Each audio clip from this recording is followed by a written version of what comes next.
Okay, we're gonna start with this rough, very rough cherry barnwood. We're gonna plane one edge and then we'll plane one face. Then we'll put it on the thicknesser to get it down to size.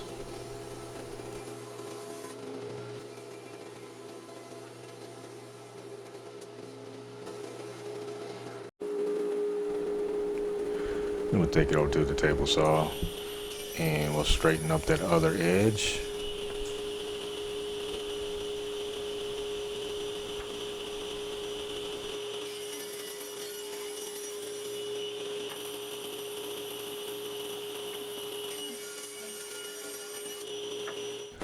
Drawing a triangle here so I know the order the boards are going to be in for glue up. And I'm using my square to draw a line across where for the biscuit joiner. And here I am with the biscuit joiner and gonna line up with those lines that I drew across there. So when I glue all the boards together, they'll all line up properly.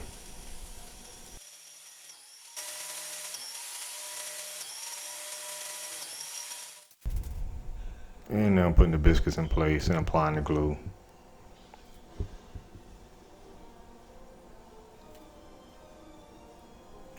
The biscuits aren't really a necessity, but it does make lining up the boards a lot easier.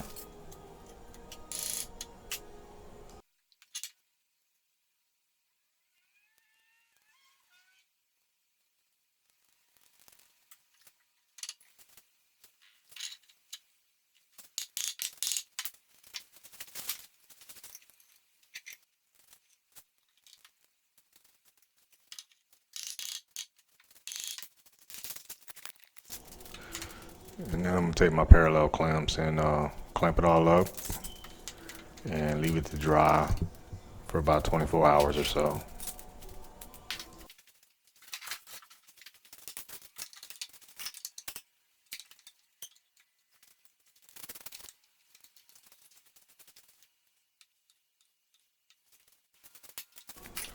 After about 24 hours, came out and took the clamps off.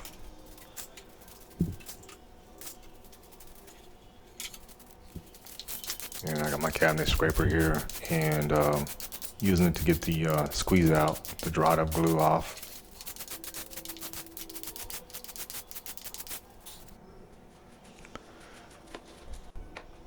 And I'm using my track saw, gonna clean up those edges. Yeah, as you can see on this first one, I didn't go deep enough, so I had to go back and go back over it.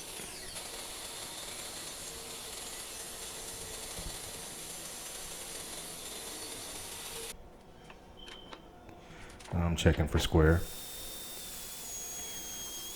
And I'm doing breadboard ends on this coffee table. So here I'm just taking my router and getting the guts out of there, and I'm just doing a little at a time.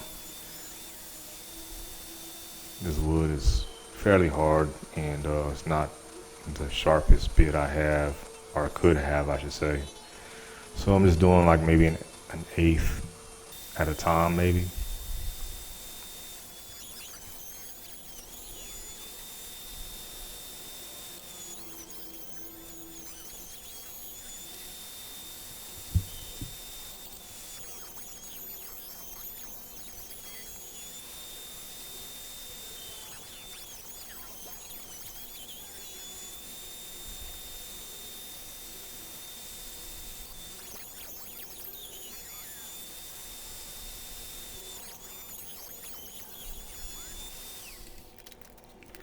And that's how it looks all holed out. Here I put on the dado blades and doing the tinning on the coffee table itself.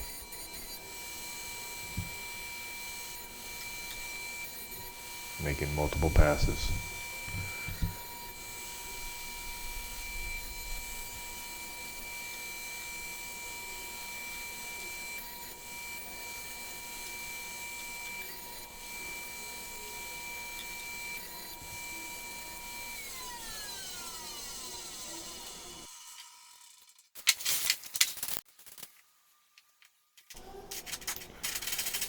here and using my pull saw to cut off the ends of the tenon on the table so it'll fit inside the breadboard ends, inside the mortise.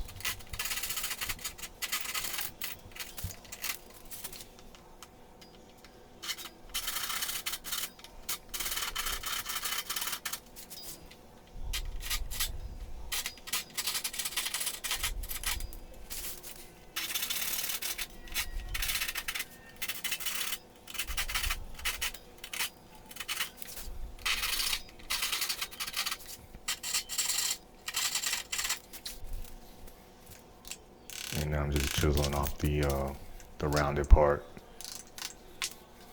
of the mortise, so the tenon which will fit inside there, because obviously it left a square edge.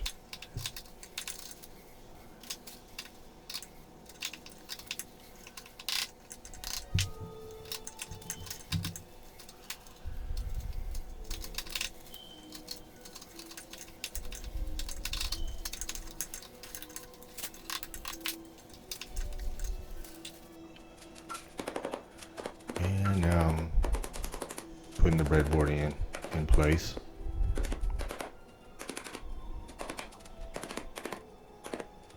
And it was an extremely tight fit.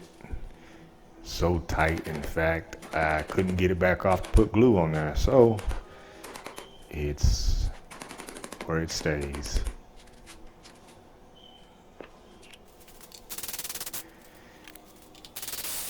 And here I am tapping the hose for where the dowels are going to go, and this will help keep the breadboards in place.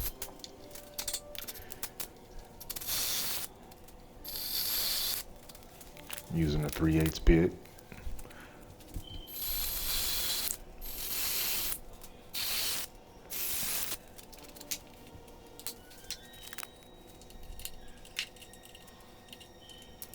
And you want to use the sandpaper to kind of sand off some of the girth of the dowel, so you don't want to split your wood coming out the other side.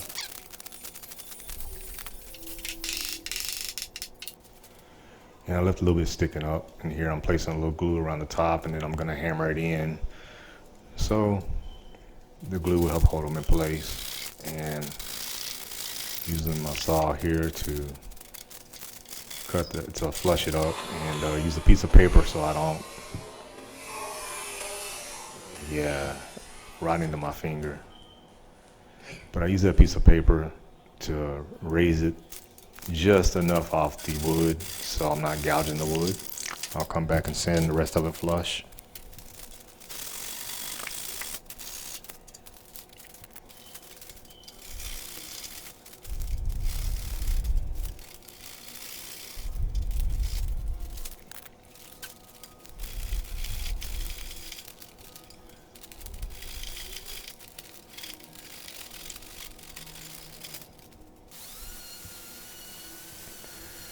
And I normally don't do a lot of sanding on camera, but I decided I'd get a little bit in there.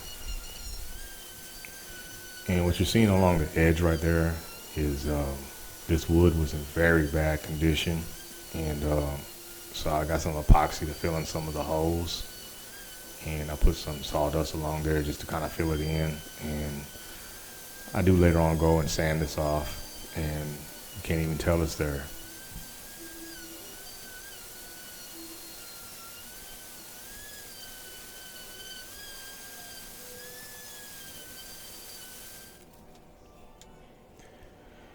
And this is basically the beginning of part 2 of this video. I'll start making the legs, the aprons, and put everything together, and then finish it off with the stain and the finish. Thank you for watching, and please subscribe, share, like. Talk to y'all later.